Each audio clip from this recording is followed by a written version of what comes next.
I am Ashik Pundeep, CMA Inter qualified, and right now I am preparing for my final examination. So this is my second video regarding financial updates. Updates are from July 6 to July 11, 2026. And as you can see here, July 12 is not included. That is Sunday. Because at that on that day only, I have to shoot my video.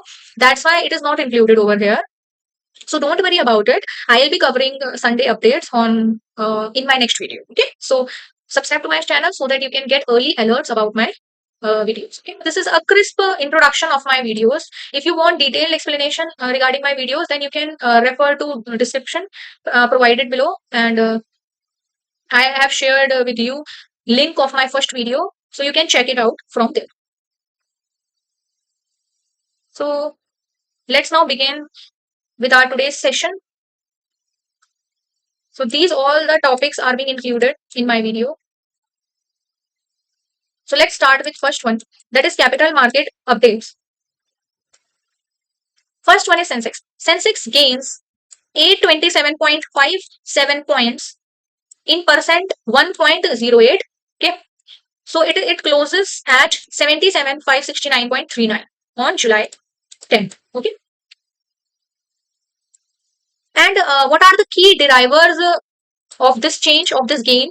Cooling crude oil prices below 71 per barrel, reduced inflation pressure, strong quarterly updates from HDFC Bank, ICICI Bank, Axis Bank boosted financials, foreign portfolio investor turned net buyers after June outflows, easing Iran-Israel tensions, improving global risk sentiments. So these were the reasons behind this, behind gain in Sensex value. Okay.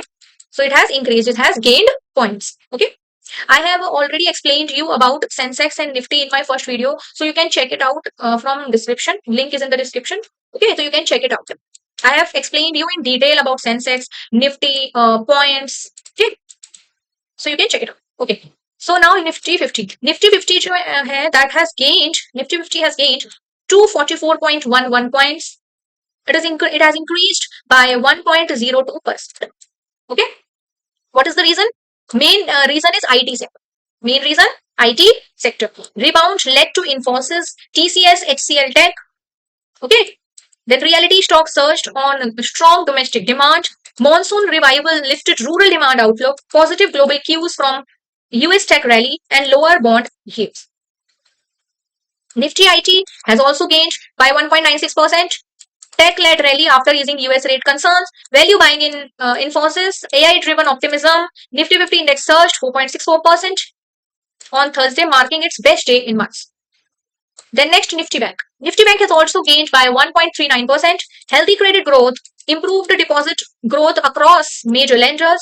Lower crude oil eased inflation and supporting rate caps. Cut hopes. And strong domestic liquidity kept banking stocks buoyant. Okay. सो जहां पर भी मैंने ये blue colour से highlight किया है, इसका मतलब ये है कि ये इंक्रीज हुए हैं. ओके, ये इंक्रीज हुए हैं. जहां जहां भी इंक्रीज हुआ होगा ना, वो उसको मैंने ब्लू कलर से हाईलाइट किया होगा, तो इससे आपको आसानी होगी समझने में कि ये चीजें इंक्रीज हुई है. फिर next comes to next second is gold. Okay, this gold value has decreased by 1820 पर तोला. ओके, दिस वैल्यू इज पर तोला, means 10 grams.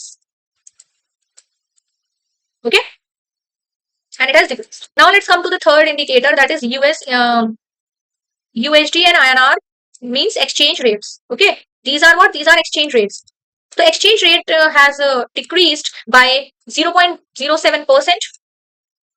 That means currency appreciation, means Indian currency has gained value. Okay, as compared to US currency. I have already explained to you about currency appreciation in my previous video, so you can check it out. Because I have to today I'll be explaining you about how these exchange rates are determined. Okay, today I'll be telling you how these exchange rates are determined. तो normally क्या होता है, हमको ये तो पता होता है कि एक्सचेंज रेट पे कौन कौन से फैक्टर इम्पैक्ट करते हैं, है ना. और अब आपको करेंसी एप्रिसिएशन भी समझ में आ गया है, लेकिन आपको ये भी समझना जरूरी है साथ साथ कि ये एक्सचेंज रेट निकाले कैसे जाते हैं, है ना. What theories are applied, what formula is being is applied to calculate these values. Okay, so ये जो 95.32 आया है, ये कैसे आया है, so ये मैं आपको यहाँ पे बताऊंगी. तो एक बस छोटा सा कॉन्सेप्ट मुझे आपको एक्सप्लेन करना है, ठीक है ना. Before that, let me first quickly revise you about this stock market weekly analysis.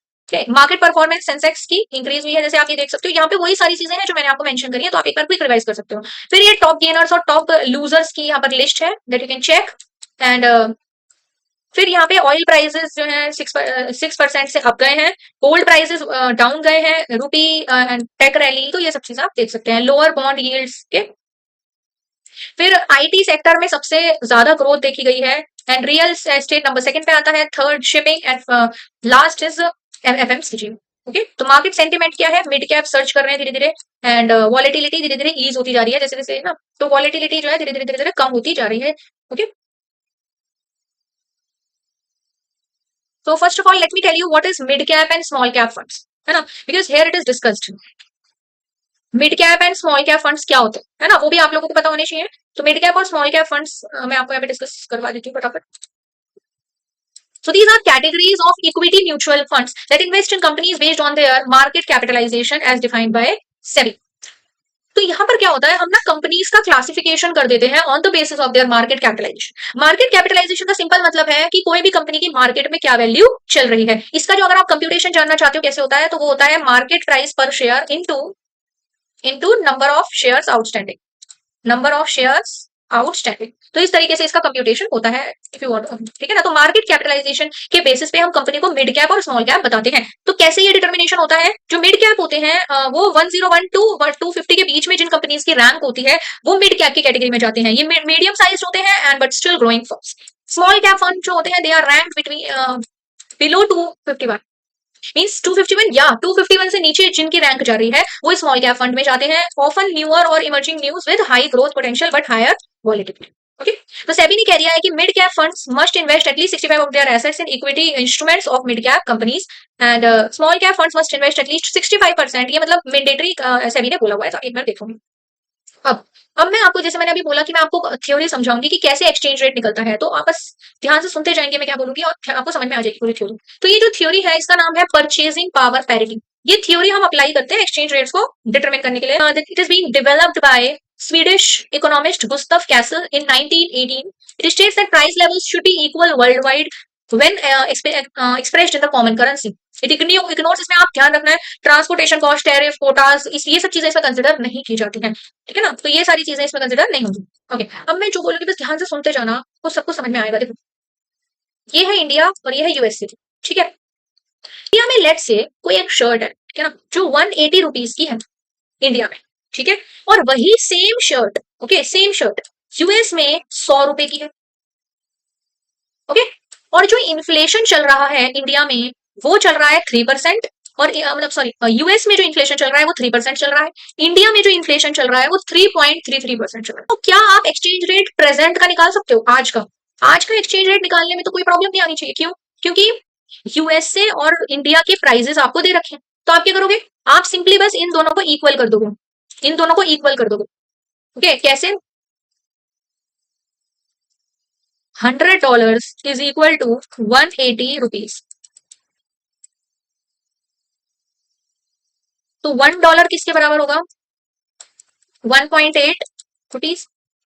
तो इससे आपको ये पता चल गया कि हमारा, वेट वेट वेट, इससे आपको ये पता चल गया कि हमारा एक्सचेंज रेट क्या चल रहा है। ये अभी अभी प्रेजेंटली आज के टाइम में हमारा एक्सचेंज रेट जो चल रहा है वो है $1 इज इक्वल टू 1.8 रुपीज, जो मैंने देखो यहाँ पे भी लिखा हुआ है, $1 इज इक्वल टू 1.8 रुपीज। तो ये हमारा आज के टाइम में इन्फ्लेशन चल रहा है। तो क्या हम इतनी इंफॉर्मेशन की मदद से फ्यूचर का एक्सचेंज रेट डिटरमिन कर सकते हैं क्या, कि फ्यूचर में क्या होगा इंटरेस्ट रेट, मतलब इन्फ्लेशन, सॉरी, एक्सचेंज रेट। तो इसका आंसर है यस। कैसे डिटरमिन करोगे, एक इसका फॉर्मूला होता है ना, देखो ये इसका फॉर्मूला होता है कि आपका जो E0 है, E0 का मतलब होता है जो करंट एक्सचेंज रेट है, मतलब या प्रीवियस एक्सचेंज रेट है, वो लोगे आप, और फिर उसको मल्टीप्लाई करोगे 1 plus inflation of home currency. मतलब जो होम करेंसी में, मतलब जो आपकी डोमेस्टिक कंट्री है, होम कंट्री है, डोमेस्टिक कंट्री है, उसमें कितना इन्फ्लेशन की परसेंटेज चल रही है, divided by 1 plus inflation in foreign currency. तो हमने अभी अभी देखा कि फॉरेन करेंसी में 3% का है, और डोमेस्टिक करेंसी में, मतलब डोमेस्टिक कंट्री में जो है वो कितने का है, 3.33 का है ना। तो आप इन्हीं वैल्यूज को यहाँ पे ऐड कर दो, यहाँ पे डाल दो, सेम वही वैल्यूज हमने यहाँ पे पुट करी है, ठीक है। और E0 में हम 1.8 डालेंगे, क्यों? क्योंकि अभी अभी हमने एक्सचेंज रेट निकाला 1.8 रुपीज, है ना, तो आप वही सेम वैल्यू को आप जो है E0 के अंदर डाल दोगे। ओके, तो जब आप इसे सॉल्व करोगे ना, तो सॉल्व करके आपको एक एक्सचेंज रेट मिलेगा $1 इज इक्वल टू 1.8058 रुपीज, है ना। तो इससे आपको ये पता चला कि कितना प्राइस हमारा, हम प्रीवियस एक्सचेंज रेट से कैसे हम जो है डिटरमिन कर सकते हैं अपने फ्यूचर के एक्सचेंज रेट को या आगे आने वाले एक्सचेंज रेट को। ठीक, तो जो प्रीवियस एक्सचेंज रेट आपको दिया होता है, इन्फ्लेशन दिया होता है, आप उसकी मदद से अपने नेक्स्ट जो अगला एक्सचेंज रेट होगा वो आप डिटरमिन कर सकते हो। ओके, तो यही बस मुझे आपको इसमें बताना था कि कैसे हमारा इन्फ्लेशन रेट का जो है डिटर्मिनेशन होता है। और अगर आपको फ्यूचर के प्राइसेस निकालने हैं तो आप कैसे निकालोगे? देखो ये $100 अभी है प्राइस, तो आप इसको ना इन्फ्लेशन से एडजस्ट कर दोगे, है ना, मतलब 1.03 से मल्टीप्लाई कर दोगे 100 को, तो आपके पास 103 आ जाएगा जो आने वाले टाइम में प्राइस होगा। और 180 है तो 180 को आप इससे 3.33 से एडजस्ट कर दोगे तो आपके पास आ जाएगा 186। तो इससे आप फ्यूचर के प्राइसेस भी निकाल लोगे। ओके, और आप ऐसा भी करके देख सकते हो, इसको चेक करके भी देख सकते हो। अगर आप 186 और 103 को दोनों को जो है ऐड, मतलब अगर आप इन दोनों को इक्वल रख दो, जैसे हमने इसका डिटर्मिनेशन किया था, सेम अगर आप इसी तरीके से यहाँ पे भी डिटर्मिन करके देखोगे तो आपकी यही एक्सचेंज रेट निकल के आएगी जो हमने यहाँ पे कंप्यूट किया है, सेम आएगा। तो आप चेक एक बार कर लेना वीडियो को पॉज करके। ओके, तो let me now proceed to next category of news, that is RBI and banking sector developments. So first of all, SEBI updates. Then we'll be covering this. Okay. First of all, we'll be covering SEBI updates. So SEBI updates में first one is IPO approvals. Regarding IPO approvals, SEBI cleared Zetwork Technologies and contract manufacturers IPOs, signaling confidence in India's manufacturing and tech sectors. Boost investor sentiment in mid-cap industries and startups. Okay. Next is mutual fund regulation. SEBI allowed intraday borrowing for mutual funds to manage liquidity, enhance fund flexibility and protect investors during volatile sessions. अब पहले तो ये समझो कि intraday का मतलब क्या है। देखो क्या होता है, जो ETF होते हैं ना, exchange traded funds, exchange traded funds दिन में कई बार ट्रेड हो सकते हैं। Okay, many times, several times it can be traded, है ना। पर जो म्यूचुअल फंड होते हैं वो दिन में सिर्फ एक ही बार ट्रेड हो सकते हैं। आप एक दिन में म्यूचुअल फंड में सिर्फ एक ही बार ट्रेडिंग कर सकते हो, ठीक है। तो ऐसा पहले था, बट अब क्या हुआ है, सेबी ने इंट्राडे बोरोइंग अलाउ कर दी है म्यूचुअल फंड्स के लिए। मतलब अब म्यूचुअल फंड्स भी एक दिन में कई बार ट्रेड किए जा सकते हैं। तो ये फर्क है इन दोनों, इंट्राडे में और वंस वाली चीज में। तो म्यूचुअल फंड पहले क्या होता था कि एक दिन में सिर्फ एक ही बार ट्रेड हो पाते थे, बट अब आप उसे दिन में कई बार ट्रेडिंग कर सकते हो। Then next comes market oversight. Relating market oversight, crackdown on unregistered portfolio managers and insider trading cases continued, reinforces transparency and investor protection. Means जितने भी insider trading से related cases होते हैं उसका जो है धीरे धीरे, मतलब उनको धीरे धीरे उस पर इन्वेस्टिगेशन वगैरह हो रही है। ओके, मतलब नजर रखी जा रही है, सुपरवाइज किया जा रहा है। अब इसके लिए आपको ये पता होना चाहिए कि इनसाइडर ट्रेडिंग क्या होती है, ठीक है ना। तो let's quickly study what is insider trading. So first is insider. Insider कौन होता है? इंसाइडर होता है person who is connected person और in possession of having access to UPSI. UPSI का मतलब होता है unpublished price sensitive information. Means ये एक ऐसा व्यक्ति होता है, कोई इंटरनल मेंबर होता है कंपनी का, जिसको कंपनी की कोई कॉन्फिडेंशियल इन्फॉर्मेशन के बारे में पता है, तो उसको हम इंसाइडर बोलते हैं। कनेक्टेड पर्सन कौन है? मतलब जैसे डायरेक्टर भी हो सकता है, वो ऑफिसर भी हो सकता है, एम्प्लॉय भी हो सकता है, या कोई प्रोफेशनल और बिजनेस रिलेशन भी हो सकता है कंपनी के साथ, जैसे auditor, lawyer, consultants, who can access UPSI, जिनके पास unpublished price sensitive information available होती है ना। और ये इसका मतलब क्या है यूपीएसआई का? Any information relating to company और its securities that is not generally available to public, जो अभी तक पब्लिक के पास नहीं गई है, likely to materially affect the price of securities if published. Okay, let's say इसका एग्जांपल आप ले सकते हो, जैसे रिजल्ट्स जो होते हैं, डिविडेंड्स जो होते हैं, merger, major contracts, changes in key management, ये सब कुछ जो है यूपीएसआई के अंदर आते हैं, है ना। तो ये ऐसी इन्फॉर्मेशन है जो पब्लिक के पास अवेलेबल नहीं है। पर ये इनसाइडर क्या करता है, ये पब्लिक के पास जो इन्फॉर्मेशन अवेलेबल नहीं है, जो है ना, जो कंपनी की कॉन्फिडेंशियल इन्फॉर्मेशन है, उसको वो लीक कर देता है। बेसिकली उसको ना वो जो है पब्लिक को इन्फॉर्म कर देता है या किसी को बता देता है उसके बारे में, जिसकी वजह से कंपनी को बहुत नुकसान हो सकता है। तो इसलिए ये इनसाइडर ट्रेडिंग प्रैक्टिसेस को कर्व करने के लिए एक्शंस लिए जाते हैं बाय सेबी, ठीक है। तो इसलिए ये जो इनसाइडर ट्रेडिंग है ये एक रॉन्ग प्रैक्टिस मानी जाती है, ठीक है ना। तो this is all about insider connected person. तो इनसाइडर ट्रेडिंग का मतलब simply buying, selling, dealing in securities including those derivatives and also include subscribing to new shares. तो मतलब कोई भी ऐसी ट्रेडिंग से रिलेटेड आप वर्क कर रहे हो जो कंपनी की सेंसिटिव इन्फॉर्मेशन को लीक कर सकता है। देन कम्युनिकेटिंग यूपीएसआई डायरेक्टली और indirectly sharing UPSI with another person, मतलब आप जो है ना डायरेक्टली या इनडायरेक्टली बेसिस पे आप जो सेंसिटिव इन्फॉर्मेशन कंपनी की है वो बाहर किसी पब्लिक को इन्फॉर्म कर रहे हो, बता रहे हो, ठीक है, जो कंपनी की कॉन्फिडेंशियलिटी पे बहुत बड़ा इंपैक्ट डाल सकता है, कंपनी के बहुत ही जो मतलब सीक्रेट चीजें होती हैं वो बाहर वाले लोगों को पता चल जाएंगी, okay, and enabling them to trade on it except with permitted by regulation, हाँ अगर रेगुलेशन के थ्रू परमिटेड है तो बता सकते हो, है ना, लॉ के थ्रू अगर परमिटेड है तो, अदरवाइज आप नहीं बता सकते, ये चीज आपको हमेशा ध्यान रखनी है ना, कि आप कभी भी सेंसिटिव इन्फॉर्मेशन आप कंपनी की कहीं पे भी शेयर नहीं करोगे वरना आपके ऊपर लीगल पेनल्टीज लग सकती हैं। Then comes corporate governance, SEBI reviewed AI-driven compliance systems for listed firms, encourages tech adoption for fraud detection and governance। तो सबसे पहले तो ये समझो कि कॉर्पोरेट गवर्नेंस क्या होता है ना, तो corporate governance is, this is the whole concept regarding corporate governance, okay. तो ये सीएमए या सीए फाइनल में भी, ये प्रोफेशनल एग्जाम्स में भी ना कॉर्पोरेट गवर्नेंस को लेके क्वेश्चंस आते हैं, एक चैप्टर है अलग सेपरेट कॉर्पोरेट गवर्नेंस को लेकर, ठीक है। इसमें क्या होता है, ये किन किन पे एप्लीकेबल होता है, ये हर कंपनी पे नहीं होता, कुछ कंपनी होती है जिनका जो ये लिमिट को सेटिस्फाई करते हैं कंपनी, उन पे ये एप्लीकेबल हो जाता है, ठीक है। अगर कोई कंपनी की नेटवर्थ 500 करोड़ या उससे ज्यादा है, या उसका टर्नओवर 1000 करोड़ या उससे ज्यादा है, या उसका नेटवर्थ 5 करोड़ या उससे ज्यादा है इन एनी फाइनेंशियल ईयर, तो ऐसे केस में आपके ऊपर कॉर्पोरेट गवर्नेंस के रूल्स एप्लीकेबल हो जाए, ठीक है। और सीएसआर कमेटी इसमें हमें जो है बनानी होती है, corporate social responsibility committee, mandatory for eligible companies, ये जो एलिजिबल कंपनी है केवल इनके लिए ये मैंडेटरी होती है कि उन्हें सीएसआर कमेटी बनानी पड़ती है, जिसमें मिनिमम 3 डायरेक्टर होने चाहिए और 1 डायरेक्टर इंडिपेंडेंट होना चाहिए। सीएसआर में कितनी स्पेंडिंग करनी होगी, मतलब आपको ये जो सोशल रिस्पॉन्सिबिलिटी से रिलेटेड आपको कितना एक्सपेंडिचर करना होगा, तो आपको जो है प्रीसीडिंग 3 फाइनेंशियल ईयर्स में आपके जो नेट प्रॉफिट रहे हैं पहले तो आप उन्हें इकट्ठा करो, ठीक है, और उसका 2% निकाल दो of the average of net profit, मतलब एक बार मैं आपको एक एग्जांपल आपको दे देती हूँ, जैसे हमारे प्रीवियस 3 इयर्स में सपोज हम 5 करोड़, 10 करोड़ एंड 5 करोड़, ये हमारे प्रॉफिट्स रहे हैं प्रीवियस 3 इयर्स में, ओके। ये फर्स्ट ईयर है, ये सेकेंड ईयर है और ये थर्ड ईयर। तो आपको क्या करना होता है, इसका एवरेज निकाल दो, एवरेज, तो एवरेज 3 से डिवाइड करोगे एवरेज निकालने के लिए, तो कितना आएगा ये 20/3 है ना।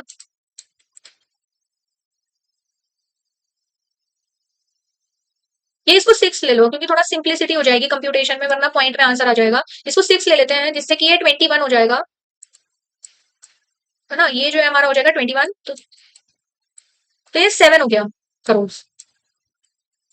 अब ये जो 7 करोड़ आया है, इसका इसका कितना परसेंटेज, इसका 2% आपको स्पेंड करना होगा, किसमें, सीएसआर में, ओके। तो इसका 2% अगर आप निकालोगे तो it will be around 14 lakh something, okay, तो आप मतलब निकाल लेना इसका जो भी आएगा,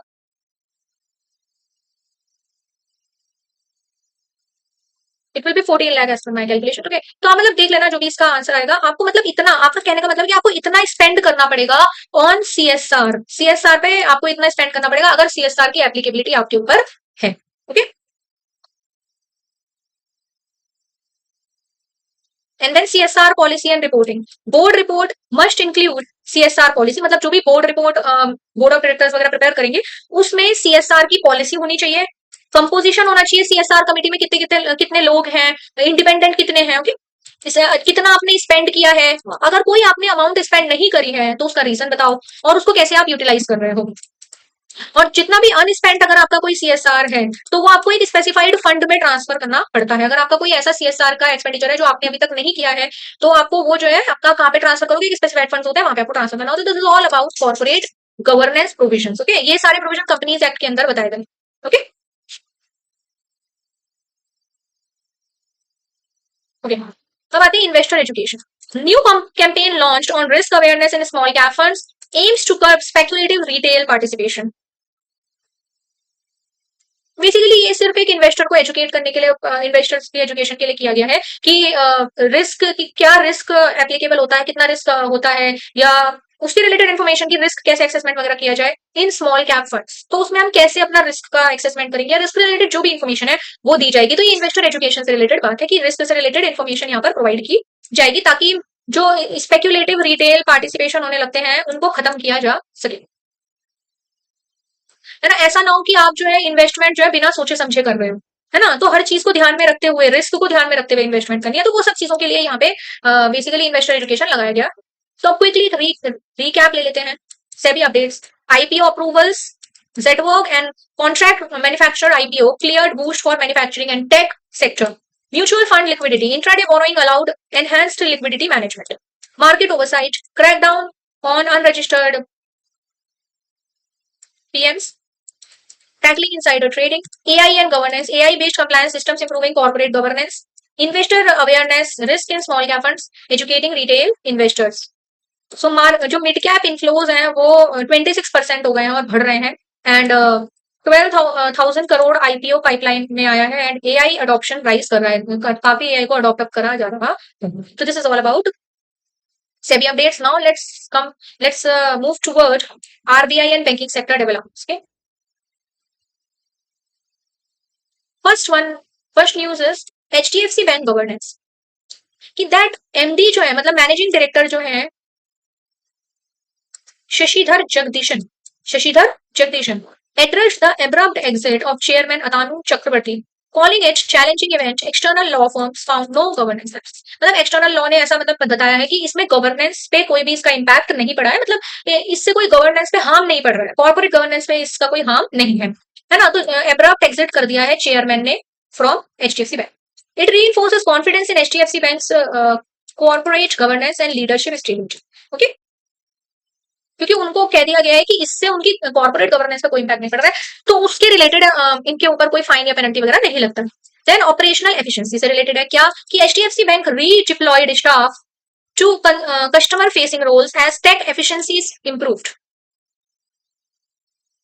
and reflects digital transformation and focus on service quality. Then Indian Bank capital plans dropped its capital raising plan. मतलब जो इंडियन बैंक है उन्होंने क्या करा, उन्होंने कैपिटल रेजिंग जो प्लान थे कि उन्हें कैपिटल रेज करना था, उन्होंने वो प्लान ड्रॉप कर दिया है due to lower expected credit loss impact. अभी ईसीएल के बारे में पढ़ेंगे। Indicators strong asset quality and reduced provisioning, because obvious सी बात है अगर आप कैपिटल रेज नहीं करोगे तो उसमें एसेट क्वालिटी भी आपकी स्ट्रॉन्ग रहेगी और साथ ही साथ आपको प्रोविजन वगैरह भी नहीं बनाने पड़ेंगे क्योंकि डिफॉल्ट का जो चांस है वो कम हो जाएगा। ओके, अभी ईसीएल का क्या मतलब होता है? ईसीएल जो होता है दैट बेसिकली यहाँ पे आप बताया गया रिपोर्ट। ईसीएल का मतलब होता है एक प्रोबेबिलिटी वेटेड एस्टिमेट, मतलब एक तरीके से ना ये प्रोबेबिलिटी होती है of credit losses over the life of loan, है ना। लोन की पूरी लाइफ टाइम में कितनी प्रोबेबिलिटी हो सकती है लॉसेस की, कितने लॉसेस बैंक को फेस करने पड़ सकते हैं फॉर अ पर्टिकुलर लोन। तो जैसे पीडी का मतलब होता है प्रोबेबिलिटी ऑफ डिफॉल्ट, एलजीडी का मतलब होता है लॉस गिवन डिफॉल्ट, ईएडी का मतलब होता है exposure at default. Then it is recognised before the loan actually becomes NPA. और एनपीए जो नॉन परफॉर्मेंस अकाउंट बन जाता है, नॉन परफॉर्मेंस एसेट हमारा जब डिक्लेयर कर दिया जाता है लोन को, उससे पहले पहले से ही हम ये एक्सपेक्टेड क्रेडिट लॉस निकाल कर रखते हैं। ठीक है, using forward looking information means macro economic scenarios को हम ध्यान में रखते हैं, इसमें हम बोरोवर के बिहेवियर को ध्यान में रखते हुए, इन सब चीजों के ध्यान में रखते हुए हम क्या करते हैं, पहले से ही डिसाइड कर लेते हैं कि इस लोन की कितनी प्रोबेबिलिटी है क्रेडिट लॉस होने की। फिर ओल्ड अप्रोच इसमें क्या होता था कि provision is made only when there is a objective evidence of loss. Provision हम ना केवल तभी बनाते थे क्योंकि भाई अब जब लॉस हो सकता है फ्यूचर में अगर बैंक को लगता है तो उसके रिलेटेड अपनी सेफ्टी के लिए प्रोविजन बना लेता है, ताकि अगर फ्यूचर में लॉस हो तो उस प्रोविजन से उसे कवर किया जा सके। अब यहाँ पर क्या है कि पहले प्रोविजन तब बनाया जाता था जब एक एविडेंस होता था, हमारे पास प्रूफ होता था लॉस का, लोन बिकेम एनपीए, और जैसे जो एसएमए या फिर स्पेसिफिक रीस्ट्रक्चरिंग। बट है ना, एंड लॉसेस को हम आफ्टर इवेंट इनकर होने के बाद हम उसको डिटरमिन करते थे लॉसेस को। पर अब न्यू अप्रोच जो आया है आरबीआई डायरेक्शंस के हिसाब से, वो कहता है कि banks must estimate and book provisions for expected future losses. मतलब अब आपको प्रूफ का इंतजार नहीं करना है, एविडेंस का इंतजार नहीं करना है, आप पहले से ही अपने एक्सपेक्टेड फ्यूचर लॉसेस के बेसिस पे अपना ईसीएल कैलकुलेट करके रखो, even when the loan is still standard. मतलब अगर आपका लोन एनपीए की कैटेगरी में नहीं गया है तो भी आप अपने लॉसेस को पहले से ही निकाल के रखो, specially if credit risk has increased significantly. This is aligned with IFRS. इसमें जो है जो इंटरनेशनल फाइनेंशियल रिपोर्टिंग स्टैंडर्ड्स लगते हैं वो ये लगते हैं, तो आप ये ऐसे ही देख सकते हो। ठीक है,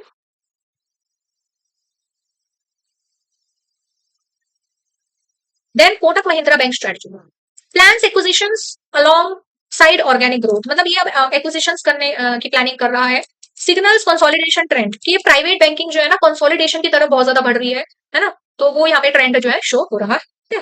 then credit growth search, bank credit growth जो है वो 2 ईयर से भी ज्यादा हो रहा है, पिछले 2 साल से बैंक क्रेडिट जो है वो बढ़ गया है 18.6% से as debt markets turned costly, मतलब डेट मार्केट में ना लोग अब नहीं इन्वेस्ट ज्यादा कर पा रहे हैं। क्यों? क्योंकि वो अब महंगी होती जा रही है, तो इसलिए लोग जो है बैंक से लोन लेना ज्यादा सही उनको लगता है। तो बैंक क्रेडिट की ग्रोथ काफी ज्यादा हो गई है। Suggest robust lending demand and liquidity absorption, जिससे लेंडिंग की लोगों में ना जो है मतलब लोन लेने की डिमांड बहुत ज्यादा बढ़ती चली जा रही है। ठीक है, let me check whether there is any note regarding it.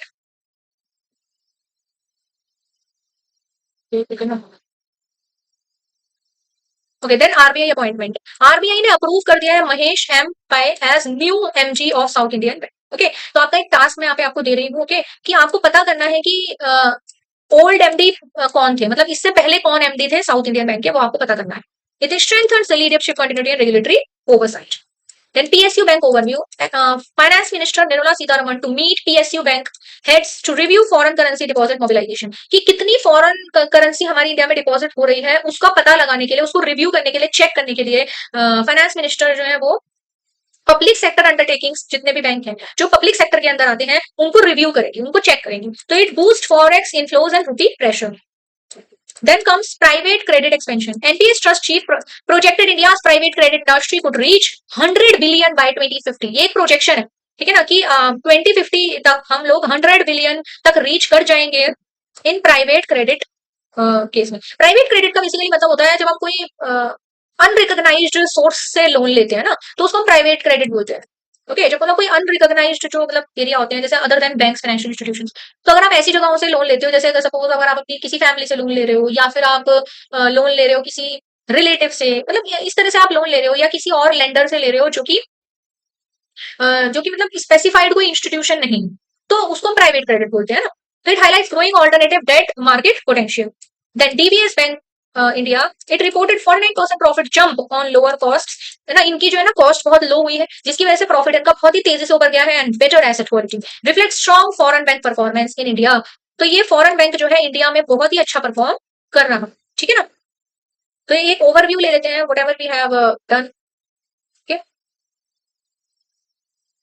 RBI and banking weekly updates, ठीक है ना, यहाँ से यहाँ तक है। Okay, HDFC bank governance chairman exit addressed no lapses found, ठीक है, मतलब ये पॉजिटिव साइन है कि कोई भी लैप्स फाउंड इसमें नहीं हुआ है, गवर्नेंस पे कोई इसका इम्पैक्ट नहीं पड़ा। Then credit growth search, bank credit at 2-year high.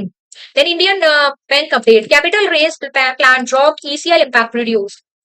Kotak strategy से रिलेटेड है, plans for acquisitions growth focus. RBI leadership, Mahesh bhai named MD of South Indian bank. PSU bank forex deposit mobilisation talks हुई है। And private credit outlook is $100 billion by 2050, ये गोल जो है मतलब ऐसा projection है। ओके, देन सेक्टर स्नैपशॉट, ये मतलब जो अलग अलग टाइप के सेक्टर्स हैं, बाय स्टॉक रैली चल रही है, मतलब बैंक स्टॉक रैली चल रही है ना। एंड फॉरेक्स इनफ्लोज जो है उस पर फोकस किया जा रहा है, ठीक है।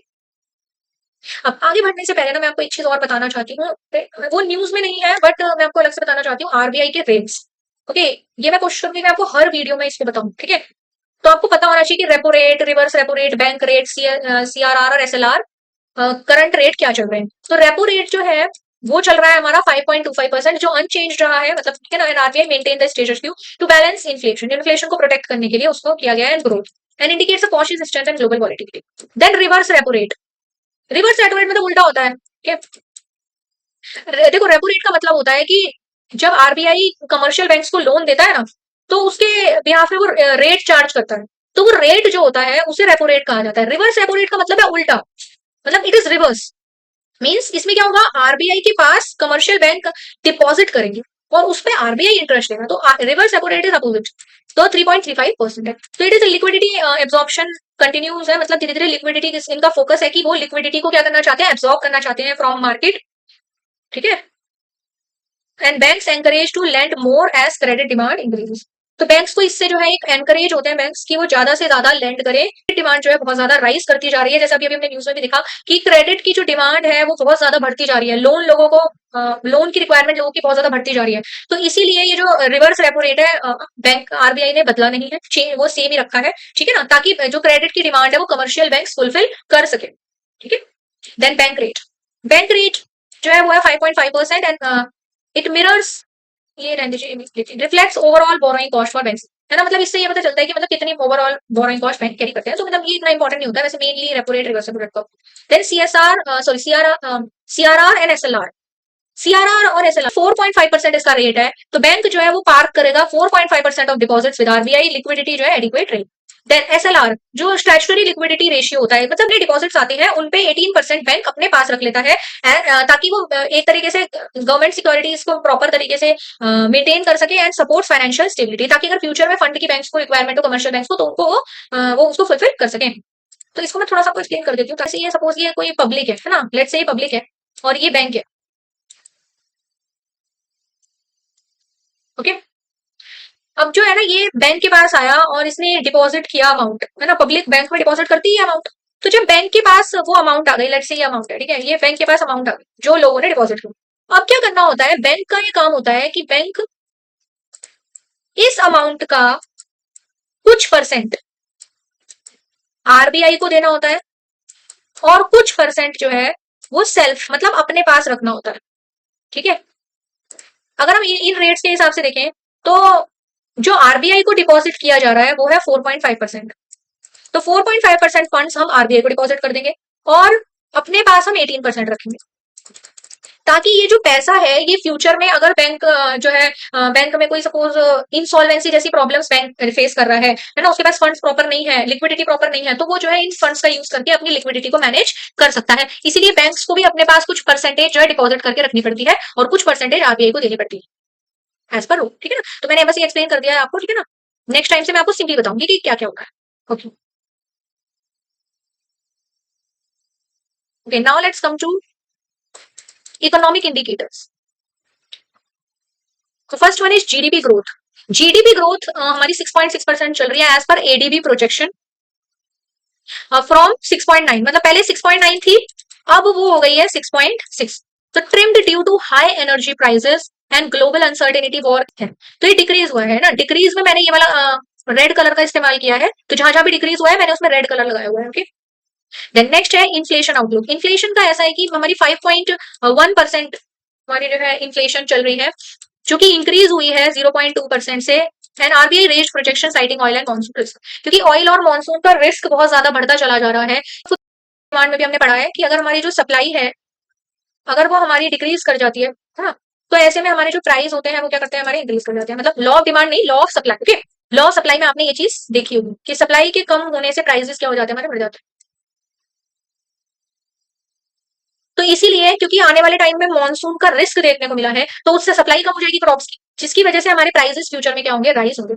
तो ये रीजंस भी आपको पता होने चाहिए किस वजह से क्या हो रहा है, ठीक है। नेक्स्ट आते हैं रूपी वर्सेस डॉलर। ये तो हमने अभी ऊपर भी बात करी, ठीक है ना। ये इसलिए हो रहा है ताकि ये जो प्राइस है हमारे ये डिक्रीज में जा रहे हैं, ऐसा ऐसा इसलिए हो रहा है क्योंकि ग्लोबल ऑयल प्राइस पे प्रेशर पड़ रहा है, वेस्ट एशिया टेंशन चल रहे हैं, जिसकी वजह से हमारे जो एक्सचेंज रेट है उसमें अभी भी एप्रिसिएशन चल रही है। वरना नॉर्मली इंडिया में करेंसी डेप्रिसिएशन ही चलता है, ठीक है। नॉर्मली करेंसी इंक्रीज ही करती है, ठीक है, वैल्यू। लेकिन यहाँ पे क्या हो रहा है, यहाँ पे डिक्रीज हो रही है। ये सिर्फ इसका जो मेजर इंपैक्ट है जो इस पे पड़ रहा है वो पड़ रहा है ग्लोबल ऑयल प्राइसेस और वेस्ट एशिया के टेंशन का, ठीक है। Then banking outlook strong. June quarter में बैंकिंग का जो एक्सपेक्ट परफॉर्मेंस है वो जून क्वार्टर के लिए काफी स्ट्रॉन्ग देखी गई है। तो HDFC bank and IFSC bank जो है टॉप पिक्स में आए, मतलब सबसे ऊपर आए हैं, है ना। तो किसके ये किसने पब्लिश किया है डेटा, मैकवेरी ने मतलब पब्लिश किया है। इसका मतलब क्या होता है मैकवेरी का, late me quickly discuss it. हाँ, मुझे एक एडीबी भी आपको बताना है। जैसे अभी हमने जीडीपी ग्रोथ का देखा ना कि 6.6% हो गई है, तो वो एडीबी का प्रोजेक्शन था। तो एडीबी क्या होती है वो भी हम देखेंगे, और मैकवेरी, ये दो चीज हम देखेंगे, ठीक है। ADB मैकवेरी।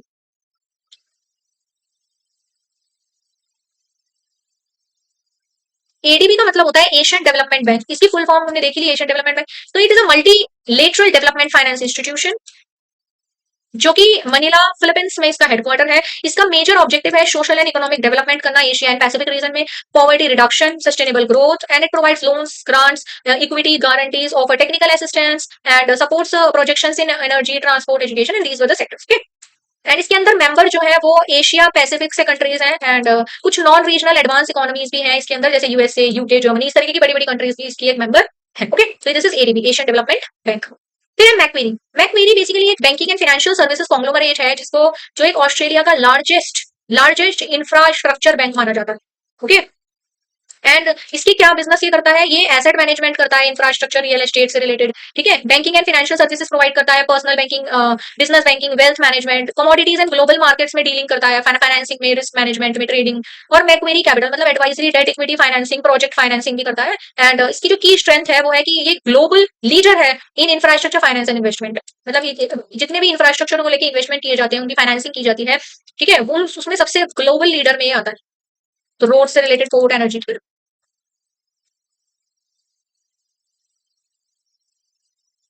Okay, next is credit trends.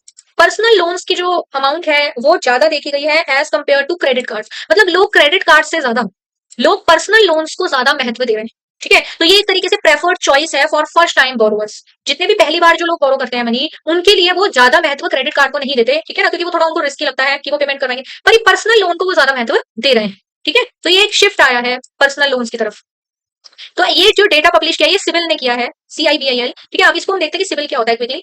Civil civil एक तरीके से क्रेडिट इन्फॉर्मेशन ब्यूरो लिमिटेड, इसकी फुल फॉर्म है क्रेडिट इन्फॉर्मेशन ब्यूरो लिमिटेड। इसका नेचर है कि क्रेडिट ब्यूरो है जो कलेक्ट करता है, मेंटेन करता है credit information of individual and companies to banks, NBFCs and other lenders. इसका पेरेंट है, ये एक तरीके से ट्रांस यूनियन का एक पार्ट है, जो एक ग्लोबल क्रेडिट इन्फॉर्मेशन कंपनी है। ट्रांस यूनियन एक ग्लोबल क्रेडिट इन्फॉर्मेशन कंपनी है, जो इसकी सिविल की क्या है, पेरेंट कंपनी है। तो इसको हम ट्रांस, तो इसीलिए ना सिविल को एक दूसरे नाम से भी बुलाया जाता है, that is TransUnion CIBIL. Okay, अब एक सिविल स्कोर होता है, मतलब इसका एक वैल्यू होती है जिसके बेसिस पे डिसाइड किया जाता है ना। देखो, जो 3 डिजिट न्यूमेरिक समरी होती है individual credit history and credit worthiness की, उसको हम सिविल स्कोर बोलते हैं। मतलब ये एक 3 डिजिट न्यूमेरिकल समरी होती है जिससे ये पता चलता है कि किसी भी इंडिविजुअल की क्रेडिट हिस्ट्री के बारे में या उसकी क्रेडिट वर्दिनेस के बारे में ये बताता है कि कोई भी इंसान पे उसको क्रेडिट देते समय विश्वास किया जा सकता है कि नहीं किया जा सकता है, तो उसको एक स्कोर दे दिया जाता है। ओके, तो जिसको हम सिविल स्कोर भी बोलते हैं।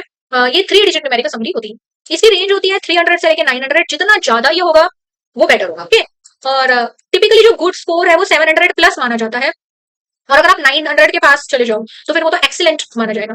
इसका पर्पस होता है ये लेंडर्स को हेल्प करता है रीपेमेंट बिहेवियर को चेक करने में, डिफॉल्ट की कितनी चांसेस है उसे पता लगाने में, प्रोविजन वगैरह बनाने में भी मदद करता है, plus overall credit risk before sanctioning loan को सेंक्शन करने से पहले आपको एक क्रेडिट रिस्क का बता देता है कि मतलब कितना आपके डिफॉल्ट होने के कितने चांसेस हैं।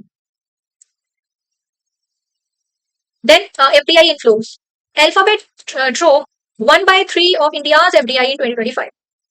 मीन्स इंडिया की जो फॉरेन डायरेक्ट इन्वेस्टमेंट है इंडिया में वो बहुत ज्यादा इंक्रीज कर रहे हैं, उसका बहुत ज्यादा इन्फ्लो आ रहा है ना। तो और ये क्यों आ रहा है, टेक सेक्टर, इसमें बताया गया कि सबसे बड़ा जो इसमें इसको इन्फ्लुएंस कर रहा है वो टेक सेक्टर कर रहा है, वो डोमिनेंट है in capital inflows. Then comes global outlook, IMF cuts global growth forecast. कहीं ना कहीं ये थोड़ी कॉशन की बात है, यानी AI adoption partly offsetting Iran war impact. कहीं ना कहीं जो ईरान के वॉर का जितना भी प्रभाव पड़ रहा है उसको ऑफसेट कर रहा है, उसको कवर कर रहा है AI डिलीवरी। ठीक है, तो ये कहीं ना कहीं कॉशन की बात है। तो अब ये IMF क्या होता है, पहले सेक्टोरल नोट कर लेते हैं। सेक्टोरल नोट है कि steel firms shift to scrap recycling, मतलब जितनी भी स्टील रिलेटेड फॉर्म्स है वो धीरे धीरे जो स्क्रैप बच जाता है ना, मतलब जो प्रोडक्शन करने के बाद जो एक रेसिड्यू बच जाता है उसको अब वो दोबारा, मतलब वो ऐसा होता है जिसको रिसाइकल किया जा सके, ठीक है ना, तो वो स्क्रैप को दोबारा रिसाइकल करके दोबारा रीयूज किया जाएगा, जिससे सस्टेनेबिलिटी इंप्रूवमेंट होगा और कॉस्ट एफिशिएंसी इन ग्रीन मैन्युफैक्चरिंग में पुश आएगा। अब ये देखते हैं कि IMF क्या होता है, ठीक है ना, IMF जो है फोरकास्टिंग कर रहा है, तो IMF कौन है ना, IMF क्या, ठीक है, वो देखते हैं। IMF की फुल फॉर्म है इंटरनेशनल मॉनेटरी फंड, ये स्पेशलाइज्ड एजेंसी है UN की, governed by 191 member countries as of 2024। इसका हेडक्वार्टर वॉशिंगटन DC में है, USA में, and it is established in 1944 through Bretton Woods conference which is operational from 1945 and in response to the great depression, जो world war की वजह से जो great depression आया था ना उसकी वजह से एक ब्रेटन वुड कॉन्फ्रेंस बिठाई गई थी 1944 में, और जहां पर ये IMF जो है एस्टेब्लिश हुआ ताकि हम ग्लोबल मॉनेटरी प्रॉब्लम्स को इससे सॉल्व कर सकें, ठीक है ना। मतलब ये एक तरह से ना जो भी ऐसा समझ सकते हो कि जैसे मतलब जो भी कंपनीज होती हैं जो वॉर की वजह से बहुत ज्यादा अफेक्टेड हैं, तो उनको कहीं ना कहीं ये लोन प्रोवाइड करता है, मनी प्रोवाइड करता है, जिससे मतलब उनको अपनी इकोनॉमी को वो ग्रो कर सकें, ठीक है। तो ये एक तरह से इंटरनेशनल मॉनेटरी कोऑपरेशन में मदद करता है, ग्रोथ, इंटरनेशनल ट्रेड की ग्रोथ करता है, एक्सचेंज रेट स्टेबिलिटी में मदद करता है, multilateral system of payments and provide resources to member facing BOP difficulties. मतलब बैलेंस ऑफ पेमेंट का मतलब होता है कि फॉरेन एक्सचेंज, मतलब फॉरेन के जो होते हैं रिजर्व से रिलेटेड बेसिकली ये है कि जो भी बाहर दूसरी करेंसी से हमारे यहाँ इंपोर्ट्स होते हैं, है ना, और जो हमारे यहाँ से एक्सपोर्ट होते हैं, तो जो इंपोर्ट एक्सपोर्ट का एक तरीके से स्टेटमेंट होती है वो बैलेंस ऑफ पेमेंट होती है, जिसमें इंपोर्ट्स कितने हुए, एक्सपोर्ट्स कितने हुए, उसकी एक स्टेटमेंट ये होती है। तो जितनी भी कंपनीज को ये प्रॉब्लम फेस करनी पड़ती है बैलेंस ऑफ पेमेंट की, उसको भी ये सॉल्व करने में मदद करता है ना। Okay, Let's quickly take a snapshot. Economic indicators, GDP growth 6.6 cut from 6.9%. ADB ने इसके बारे में बताया है. इन्फ्लेशन 5.1%, जो ऊपर गई है 0.2% से. RBI bonds, oil and monsoon की वजह से 95.48 लगभग हमारा रुपी फ्लक्चुएट किया है. बैंकिंग सेक्टर में quarter one results expected. Bank shows positive momentum. Bank ने धीरे धीरे पॉजिटिव मोमेंटम शो किया. क्रेडिट ट्रेंड्स जो है पर्सनल लोन्स को ज्यादा प्रेफर किया जा रहा है compare to credit cards. FDI inflows, tech sector leads FDI search. Global outlook, IMF lowers growth forecast. Green shift, steel industry turns to scrap, pushing for sustainability. तो rupee under pressure and credit growth rising and focus on green economy.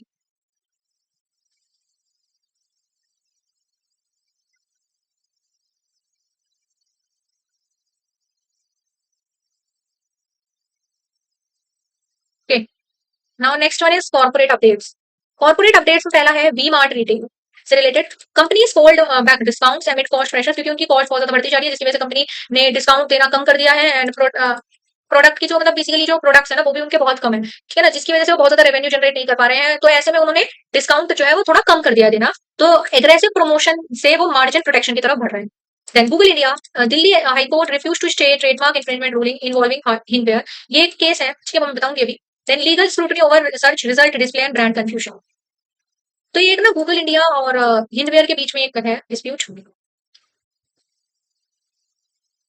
This is the case. तो इसमें इसका background है कि Hindware found rivals bidding on it's trademark. Hindware मतलब हिंडवेयर पे जो उन्होंने ट्रेडमार्क लगाया था उसके रिलेटेड वो राइवल्स कुछ उसको यूज कर रहे हैं गलत तरीके से in Google ads, diverting search traffic, जिसका इंपैक्ट क्या पड़ रहा है. Claim this caused brand confusion and loss of customers. तो इनिशियल रूलिंग की गई कि Delhi high court held Google liable for trademark infringement and ordered 50 lakh damages. And Google Defense argued keyword bidding is a global practice in 14 plus countries, claimed India will be compliant. Said keywords are only search triggers, not direct infringement. तो ऐसा Google की तरफ से बोला गया है. Court response, division bench stay the earlier ruling, interim relief denied, and damages and restrictions remain in force until final hearing. Next hearing जो है वो जुलाई 24 को होगी and will decide final outcome and president. Then कुछ force Google to change AdWords policy and protects brand owners with the keyword bidding. तो ये कुछ ये केस है, उसको एक बार रिव्यू कर सकते हैं खुद भी. नेक्स्ट है Swiggy. Domestic investors now hold majority stake. मतलब अब जो स्विगी है ना उसमें majority share holding domestic investors की है, तो वो इंडियन ओनरशिप की तरह और इंडियन ओनरशिप की तरफ बढ़ रहा है. मतलब स्विगी को ज्यादा से ज्यादा इंडियन लोग होल्ड कर रहे हैं, जबकि स्विगी एक फॉरेन से आई हुई कंपनी है, लेकिन फिर भी इंडियन ओनरशिप इसकी ज्यादा है, इंडियन स्टेक इसका ज्यादा है. Then Navin Jindal Group, 70,000 crore investment in Jharkhand across steel, nuclear and energy and boost industrial growth and job creation.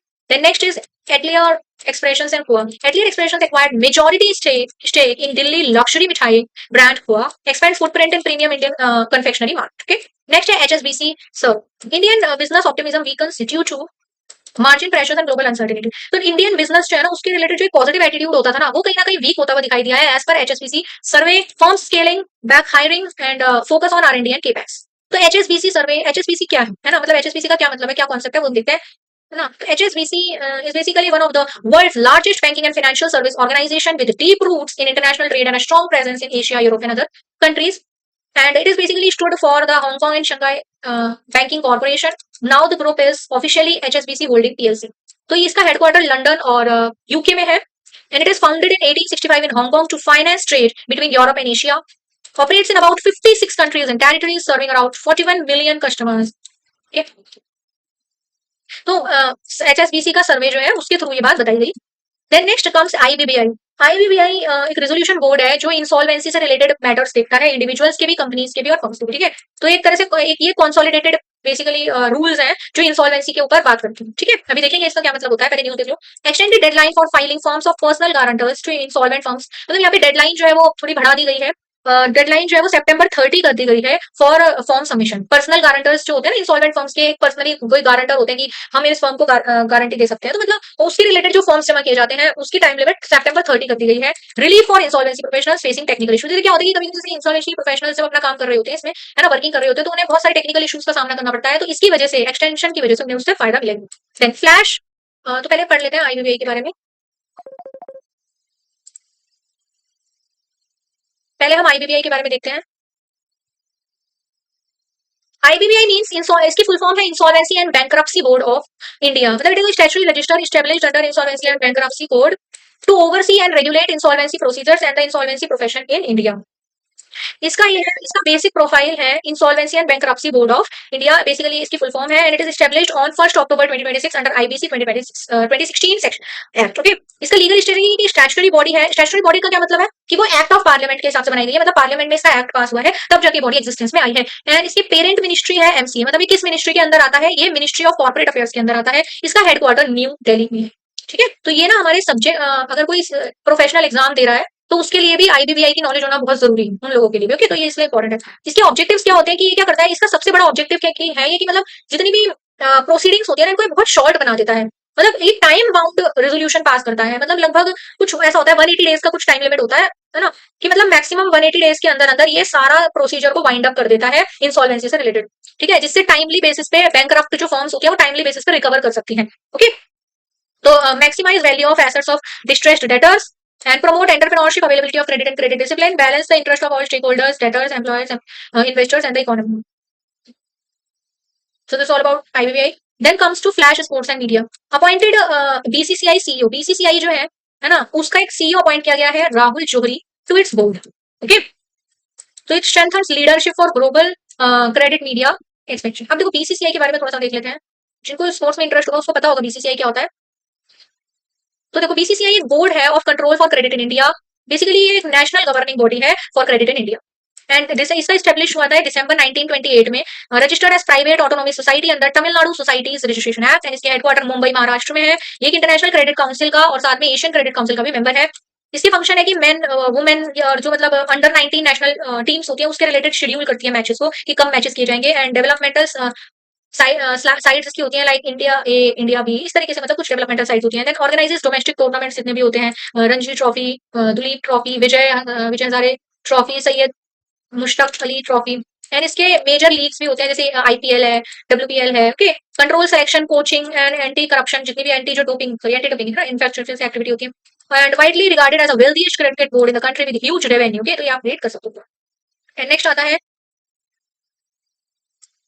ESDS software solutions. इसमें बताया गया कि इसने एक स्वराज क्लाउड लेके आया है जो इंडिया का सबसे पहला AI autonomous sovereign cloud platform है, मतलब जो एआई इंडिया में बनाया गया है ना, तो एक तरीके से इसको स्वराज क्लाउड बोला जाता है। तो ये एआई प्लेटफॉर्म है, ठीक है, जो ESDS सॉफ्टवेयर सॉल्यूशंस लेकर आया है, supports data residency compliance and digital transformation.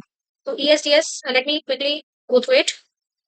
Swaraj cloud, तो ये लॉन्च हुआ है जुलाई 2026 में by ESDS software solution limited, और इसका क्या इंपैक्ट पड़ेगा कि it marks India's entry into sovereign cloud infrastructure.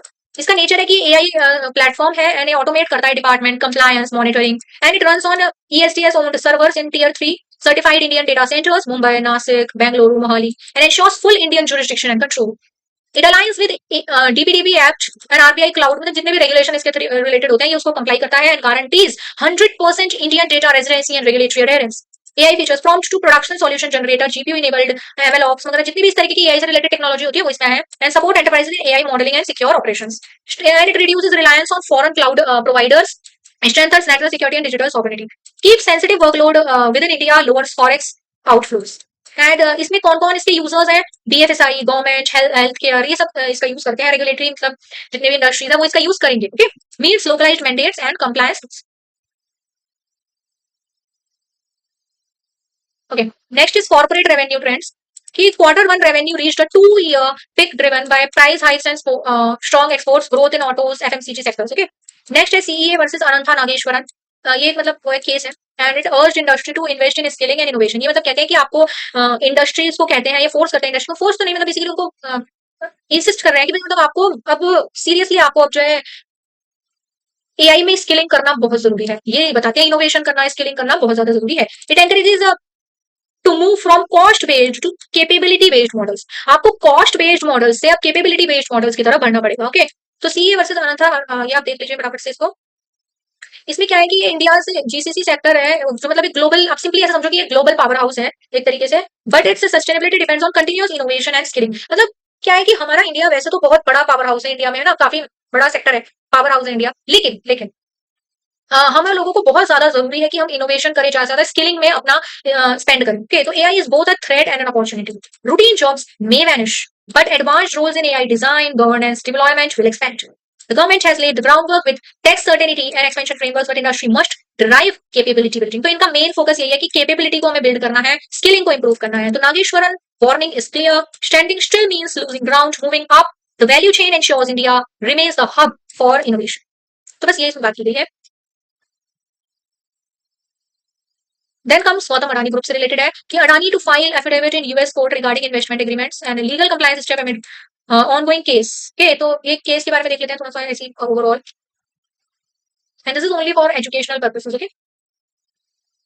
Case का बैकग्राउंड है the indictment alleged that Gautam Adani and Associates orchestrated 2029 crores bribery scheme to ensure solar power contracts in India. Out of this, 1750 was illegally demand for officials in Andhra Pradesh to facilitate purchase of 7 gigawatts of solar power. Okay, so court proceedings chali and US District Judge Nicholas Garofis, pronunciation may be wrong, but okay, and ordered Adani to file an affidavit by July 15, 2026. Okay, the affidavit must answer two direct questions: whether Adani is aware of promise or arrangement benefit which is connected to the dismissal, or whether he is aware of any exchange made in return of the indictment being dropped. Then DOJ एक US department है justice का. Okay, उसका क्या position है कि R and MC Kothar, Principal Associate Deputy Attorney General, stated that he was the final and sole decision maker behind the dismissal, and he denied media reports that the case was dropped in exchange for Adani Group's planned $10 billion investments, US investors. MC Kothar argued the securities fraud case was legally indefensible because most alleged conduct occurred in India. Indian authorities have already investigated and found no actionable misconduct, and investors suffered no losses. Key evidence and witnesses were outside US, and defendants were unlikely to appear before US court. So, what are its implications? For Adani Group, filing the affidavit is a compliance step to clear the allegations, and US ensures transparency before granting dismissal with prejudice. For India, business climate highlights scrutiny of Indian conglomerate abroad. Outcome may affect global investor confidence. The court will review affidavit, and आगे जाके court जो भी affidavit जमा किया गया है Adani group के द्वारा उसको रिव्यू किया जाएगा and DOJ motion before ruling on dismissal. Then next is Team Lee's digital report. AI penetration doubled in retail, but senior talent remains scarce. Highlights need for advanced AI skill development. Okay, very simple. And then comes this short summary. V-Mart cuts discount, focus on margins amid cost pressures. Google India legal setback, court refuses to stay trademark ruling. Swiggy majority Indian State Board restructuring plan. Jindal Group 70,000 crore investments, steel and renewable energy products, and luxury mithai acquisition, Phoa and brand acquired. Insolvency deadline extended. Guarantor filing extended to September 30. AI cloud launch, India's first sovereign cloud. Rahul Johri joins Flash Sports, ex BCCI CEO joins media firm. Adani US court update, filing affidavit on investments. So big investments, AI tech focus, legal moves are the big highlights. Okay, next comes the fintech and digital payment developments. So AI and tech expansion. OpenAI launched ChatGPT work targeting professional users with faster and cheaper models. तो नया model आया है ChatGPT का. Strengthened AI adoption in enterprise workflows and SaaS integration. ठीक है, तो इसमें हमें ये देखना है कि SaaS का मतलब क्या है. क्योंकि देखो ये OpenAI का ना एक तरीके से ChatGPT का एक नया मॉडल लॉन्च हुआ है, तो बस आपको याद रखना है कि जिससे हमारी एफिशिएंसी और फास्ट और ठीक है ना, और ये चीपर मॉडल्स हैं. ठीक है, SaaS means software as a service. Means ये basically एक तरह से available anywhere with internet access. आप कभी इसको avail कर सकते हो. ये cost effective होता है. No upfront hardware cost. Pay as you go. Model scalability. Easy to scale up based on demand. Automatic updates इसमें होते रहते हैं. Patches, maintenance. Multi tenant model. One platform serves multiple customer area. Okay. Next time Meta platform. Meta CEO Mark Zuckerberg unveiled Muse Spark 1.1, Meta's new AI model, and confirmed an in-house chip production by September 2026. Boost Meta's computing capacity and independence from third party. जो third party पे हम dependent रहते हैं ना, third party units पे, तो graphic जो processing units होती हैं उन पे जो हम डिपेंडेंट रहते हैं उसकी डिपेंडेंस भी कम होगी. तो उसके लिए एक म्यूज स्पार्क 1.1 लॉन्च किया गया है बाय मार्क जकरबर्ग. तो इसके बारे में थोड़ा सा देख लेते हैं. इसके फीचर्स है कि एक तरह से एजेंटिक कैपेबिलिटीज है for multi step tasks and enterprise coding and debugging, multi-model reasoning, and one token content window. Enables automation, large-scale workforce, richer AI applications. It is a pricing 1.25 million input tokens and 4.25 per million output tokens. $20 free credits for developers. Competitive versus OpenAI GPT-5 Mini and Anthropic Cloud Hypo. Slightly cheaper than the Cloud Sonnet. Then integration. Expected to replace Llama models in WhatsApp, Instagram, Facebook, Meta. Launched alongside Muse Image and positions Meta to unify AI across social, enterprise, and consumer platforms. Competitive positioning, direct rival to OpenAI, GPT-5, and Anthropic Cloud. Larger context window than competitors. Multimodal agentic action. Identifies AI market competition and trigger enterprise AI price wars. So that's all about it. Then next is SWIFT consortium began blockchain ledger trials with 16 global banks and marks a major step toward decentralized financial messaging and settlement से related ये बात हो रही है. So blockchain ledger trials क्या होते हैं basically?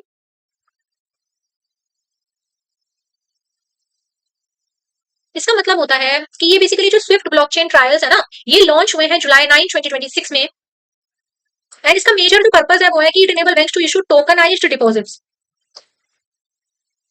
And move funds across borders instantly. मतलब दूसरी कंट्रीज में, इंटरनेशनल बॉर्डर्स में हम इजीली फंड्स को जो है मूव कर सकते हैं, including overnight and weekends. And इसकी टेक्नोलॉजी की that is built by consensus on hyper ledger based permission Ethereum sheet with chain link for interoperability across 70 networks aligned with ISO. ISO एक तरीके से स्टैंडर्ड होता है कि मतलब आपकी जो क्वालिटी स्टैंडर्ड होता है कि आपकी क्वालिटी कैसी है. तो इसकी ISO 20022 के अंदर ये आता है and assuring compliance with existing payment rates. तो ये एक तरह से स्विफ्ट चेन बनाई गई है, मतलब ब्लॉकचेन तैयार करी गई है. नेक्स्ट है WhatsApp and privacy. Submitted reply to Indian government on its username feature review अभी तक चल रहा है इस पे. And then reflects tightening data privacy oversight in digital communication platforms. YouTube India rolled out gifts for live streams enabling creators to monetize audience engagement, expands creator economy tools and micro payment ecosystems. And ED means Enforcement Directorate. तो using AI aided forensic tools, मतलब forensic से related जितने भी matters होते हैं, है ना, जो cases होते हैं उसमें AI tools को use किया जाएगा ताकि fraud victims को identify किया जा सके, मतलब उसमें मदद हो में, and कहीं ना कहीं investigation process को और improve किया जा सके. Demonstrate fintech driven law enforcement modernization. AI wealth trends. Surge in AI driven millionaires investing in private jets and luxury assets illustrates widening wealth gap in digital innovation economy. Data centers and cloud. India's data center capacity projected to reach 9 to 12 gigawatt by 2031, creating 100 million opportunity. So highlights rapid infrastructure growth supporting fintech scalability. Semiconductor push. IT Minister Vaishnav urged IT industry to capitalize on global chip talent shortage and reinforces India's ambition to become semiconductor. कि अब जो semiconductor chips वगैरह होती है ना, वो India में ही बननी चाहिए, ऐसा अर्ज किया है मिनिस्टर ने. So Union IT and Railway Minister Ashwini Vaishnav has urged India's tech industry to seize global semiconductor talent shortage, estimated at 1 million professionals as an opportunity, highlighting that India already has 12 semiconductor projects underway, with 3 plants in commercial production and 2 more due by end 2026. Okay, so this is all about fintech and digital payment development. तो इसका summary देख लेते हैं. ChatGPT work launched OpenAI new enterprise offering. Meta unveils new Spark 1.1 new model and own chips. Swift blockchain trials, global banks test, Ledger Tech. WhatsApp privacy review. Username update under scrutiny. YouTube gives feature new monetization tool for creators. And AI powered fraud prof. ED uses tech to track scams. Data center surge capacity projected to 9 to 12 gigawatt and AI millionaire lifestyle is rich invest in jets. मतलब जितने भी AI से related millionaires हैं वो क्या कर रहे हैं, वो अब jets और luxury assets में investment कर रहे हैं. Data center boom capacity project किया गया data center का to move to 12 gigawatt. तो AI expansion पे फोकस किया जा रहा है, ब्लॉकचेन इनोवेशन की जा रही है, डेटा सिक्योरिटी पे ध्यान दिया जा रहा है. Then next comes the GST updates. Okay, सबसे पहले है ई-वे बिल. इसमें जो फ्रीक्वेंटली आस्क्ड क्वेश्चंस, फैक्ट्स का मतलब होता है frequently asked questions, released on mandatory capture of ship to field and voluntary closure of e-way bill. ये एक पॉलिसी आई थी जुलाई 2026 में, 2 जुलाई में. तो उसके बारे में ये फैक्ट्स रिलीज किए गए हैं. Provides clarity on compliance requirement, system validation and procedure for tax payers and GST Suvidha providers. तो एक बार फटाफट से देख लेते हैं about e-way bill. First is mandatory capture of ship to field. ये इसका इफेक्टिव डेट है फर्स्ट, मतलब भले ही इसको लॉन्च पहले कर दिया गया है, बट लेकिन इसकी जो इफेक्टिव डेट है जिसमें ये एप्लीकेबल होगा वो होगा 1 अगस्त 2026. To ensure accurate identification of destination of goods and strengthen audit trails, है ना. तो bill to ship to transactions में प्रॉपर तरीके से हम ऑडिट कर सके, उसकी डेस्टिनेशन को आइडेंटिफाई कर सके, उसके लिए ये आया है. एंड इसमें ship to GSTN must now be entered wherever the consignee is registered. जहां पे भी मतलब कंसाइनी जहां पे भी रजिस्टर्ड है उसे वहां पे शिप टू के रिलेटेड जो जीएसटीआईएन है उसको एंटर करना पड़ेगा. If the consignee is unregistered then enter URP, मतलब जो अनरजिस्टर्ड पर्सन आप उसमें अपना डाल दो. Applies to bill to ship to bill from dispatch to and export scenarios में अप्लाई होता है. This change is reflected in both e way bill में भी रिफ्लेक्ट होता है और ई इनवॉइस में भी रिफ्लेक्ट होता है for system integrators, ERP vendors and GST Suvidha providers. Sandbox testing is already available and production roll out begins. लेकिन इसका जो मेन इंप्लीमेंटेशन है वो 1 अगस्त 2026 से आएगा. इसका ऑब्जेक्टिव है कि ये गुड्स के जो मूवमेंट होते हैं ना उसको भी अब ट्रेस किया जा सकेगा प्रॉपर तरह से एंड सिस्टम बेस्ड वेरिफिकेशन हो सकेंगे बाय टैक्स ऑफिसर्स. तो बेसिकली जो गुड्स के मूवमेंट होते हैं उसको अब रेगुलेट और अच्छे तरीके से कर पाएंगे हम लोग. ठीक है. Then voluntary closure of e-way bills. ये इसका भी इफेक्टिव डेट 1 अगस्त को ही आएगा। ये बेसिकली है to allow users to record completion of goods movement, मतलब जब आप गुड्स का मूवमेंट कर रहे हो वो एकदम आप उसमें टर्मिनेट कर दिया मूवमेंट, तो एट दैट टाइम आप उसको रिकॉर्ड कर सको, है ना, वंस डिलीवरी इज डन। तो इसमें आया है कि नेचर इसका क्या है, क्लोजर मैंडेटरी है ना, closure is sorry closure is voluntary not mandatory, है ना, क्लोजर जो है वो वॉलंटरी है। और इसको कब क्लोज करना है, जब डिलीवरी कंप्लीट हो जाती है तब आपको इसको क्लोज करना है, ideally on the delivery date और नेक्स्ट डे, है ना, या तो डिलीवरी डेट के दिन या उससे अगले दिन। Closure remains available up to 1 day after expiry of e way bill validity. और कौन क्लोज कर सकता है, सप्लायर भी कर सकता है क्लोज, रेसिपिएंट, ट्रांसपोर्टर, पर्सन जिसका मोबाइल नंबर रजिस्टर्ड है for closure. Portal address access क्या है कि देखो अवेलेबल अंडर ईवेबल सेक्शन, अगर आप लॉगिन करोगे ईवेबल सेक्शन के अंदर जाओगे पोर्टल में तो वहां पे आपको मिल जाएगा क्लोजर मोड्स। इसमें आप ईवेबल वाइज भी क्लोज कर सकते हो, क्लोज स्पेसिफिक ईवेबल नंबर्स और view and close multiple e way bills for given date. Okay, mobile based closure, authorised person can close EWBs link to their mobile number via EWB common portal. फिर इसके बाद है returns and compliance को लेके कि एक timeline जो है वो रिवाइज कर दी गई है ऑफ एग्रीगेट टर्नओवर, जो आपका एग्रीगेट एनुअल टर्नओवर होता है उसकी टाइम लाइन जो है वो थोड़ी रिवाइज करी गई है, अमेंडमेंट आया है, shifted to July this, review by tax officers, ensures consistency and accuracy. Then revenue collections, revenue collections जो है ना इसके लिए ये मत देखना, मैं आपको थोड़ा सा दिखाती हूँ रेवेन्यू कलेक्शंस के बारे में ना, उससे आपको ज्यादा से समझ में आएगा ये। ओके, इससे आपको अच्छे समझ, ये मत देखना ये वाला पोर्शन, क्योंकि ये सिर्फ ये जुलाई का है, ये प्रोजेक्शन है, अभी ये फाइनल नहीं, ठीक है, सिर्फ यहाँ तक देखना है आपको। तो इससे हमें इस चार्ट से हमें क्या समझ में आया है कि अभी देखो यहाँ पे 195 थी कलेक्शन, यहाँ पे 201, लेकिन एकदम से ये ड्रॉप हो गई है 185। और इसके पीछे एक रीजन हो सकता है जो 2 स्लैब रेट्स वाला मॉडल निकल के आया है, वो एक इसका पीछे रीजन हो सकता है जिसकी वजह से जीएसटी की जो कलेक्शन है वो ड्रॉप में हुए इन जून। ठीक है, तो अप्रैल मई के हिसाब से जून में डिक्रीज देखने को मिला है ना। और ये शॉर्ट में आप ये इसको एक बार रिव्यू कर लीजिए फटाफट से, ठीक है, वो ये सारी बातें हैं।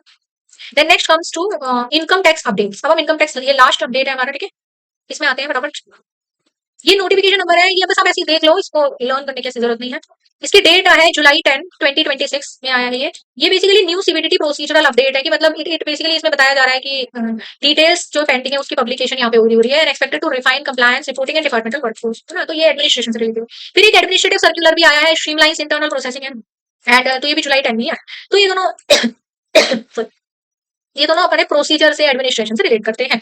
तो ठीक है ना, अब इसमें आते हैं नेक्स्ट में, ये जुलाई 7 में बेसिकली आया है, ये क्या है, tax exemption to national commodity clearing and guarantee fund. अब इसको जो है टैक्स एग्जेम्पशन मिल जाएगी, किसको, national commodity and clearing limited guarantee fund, and it strengthen financial market stability, क्योंकि ये जो फंड है फाइनेंशियल मार्केट से रिलेटेड है, तो इससे हमारी फाइनेंशियल मार्केट भी स्ट्रेंथन होगी और इन्वेस्टर का कॉन्फिडेंस बढ़ेगा। फिर एक टैक्स एग्जेम्पशन दी गई है NCCL core investment guarantee fund जो होते हैं, ठीक है ना, तो इससे हमारी ऑपरेशंस रिस्क मिटिगेशन में हमें एनकरेज होंगे, ठीक है ना, तो ये इसमें भी टैक्स, तो ये टैक्स एग्जेम्पशन रिलेटेड। तो आज की जो मेन न्यूज है वो टैक्स एग्जेम्पशन से ही रिलेटेड है, मतलब इस हफ्ते की जो।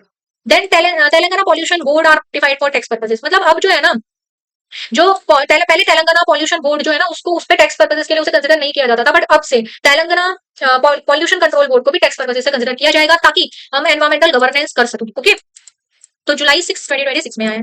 फिर एक और आया कि अप्रूवल ऑफ जुलाई 6 में एक और चीज आई है कि approval of Indian institute for human settlement for research and it promotes urban policy research, है ना, तो ये है। नेक्स्ट है जुलाई 3, it is also related to tax exemption, ये दोनों ही बल्कि एक जैसी है, तो इन दोनों को एक साथ पढ़ लें, इसको भी और इसको भी। तो जुलाई 3 में आए हैं और ये बेसिकली रिलेट करते हैं TDS exemption, it is not tax exemption, it is TDS exemption, wait, है ना, हाँ, तो ये टीडीएस एग्जेम्पशन है on ship lease payments to IFSC unit, मतलब अगर आप किसी आईएफएससी यूनिट को, ठीक है, आप अगर कोई आईएफएससी यूनिट्स जो होती है, अगर आप उसको जो मतलब इंफ्रास्ट्रक्चर से रिलेटेड एसोसिएशन होती हैं, उनको अगर आप शिप लीज करने की वजह से मतलब आपको जो पेमेंट करनी पड़ती है ना, अगर आपने सपोज शिप को लीज पे लिया, है ना, तो आप आपको उसको यूज करने की पेमेंट तो करनी पड़ेगी ना, है ना, क्योंकि आप शिप को यूज कर रहे हो, तो अब आपको उसके रिलेटेड क्या करनी पड़ेगी, लीज की पेमेंट्स करनी पड़ेगी। तो आप जब आईएफएससी यूनिट्स को पेमेंट करोगे तो आप उसमें कुछ टीडीएस जो है वहीं पे काट लोगे, टैक्स डिडक्टेड एट सोर्स, मतलब जब आप शिप लीज की पेमेंट्स कर रहे होंगे आईएफएससी यूनिट्स को, तो आप अपनी टैक्स का वहीं पे थोड़ा सा डिडक्शन परसेंटेज का कर लोगे। लेकिन यहाँ पे क्या हुआ है, टीडीएस को एग्जेम्प्ट कर दिया गया है ऑन शिप लीज पेमेंट्स, मतलब अब अगर आईएफएससी यूनिट्स को आप कोई शिप लीज की पेमेंट्स करते हो तो ऐसे में टीडीएस आपका नहीं कटेगा, टीडीएस एग्जेम्प्ट हो जाएगा, ठीक है। तो it boost maritime leasing activity in GIFT City, ताकि मतलब जो मैरीटाइम लीजिंग एक्टिविटीज है उनको प्रमोट किया जा सके, ज्यादा से ज्यादा लोग लीजिंग को अपग्रेड करें, है ना, इन गिफ्ट सिटी में।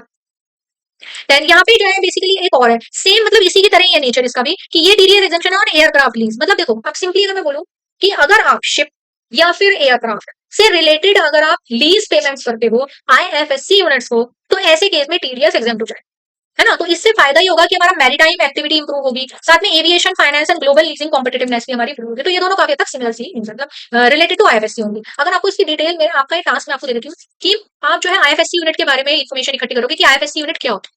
ओके, नेक्स्ट लास्ट है tax exemption to Mussoorie Dehradun development authority को टैक्स एग्जाम्पशन दे दी गई है सपोर्ट, ताकि उनका रीजनल डेवलपमेंट और उनका जो अर्बन डेवलपमेंट है उसको सपोर्ट किया जा सके। ठीक है, तो ये जुलाई 2 में है। तो ये इज ऑल अबाउट इट।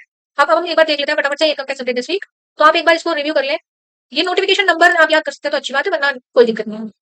तो new CBDT procedural update, improved compliance process है, एडमिनिस्ट्रेटिव सर्कुलर आया है जिससे टैक्स पेयर की सर्विसेज काफी एनहांस हो जाएंगी। Tax exemption to NCCL guarantee funds, boost market stability, Telangana pollution control board notified, sports environmental initiatives, Indian institute for human settlements approve कर दिया गया है, एडवांसेस रिसर्च, जिससे कि रिसर्च में हमारे और बढ़ावा होगा in urban policy.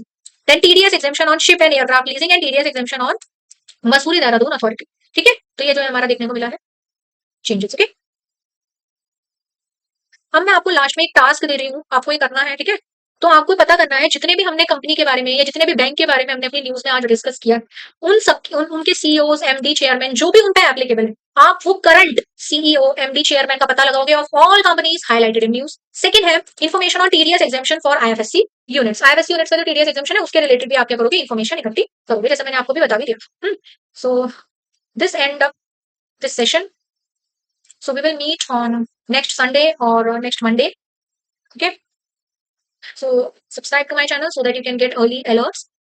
Okay, so okay, thank you so much for joining us.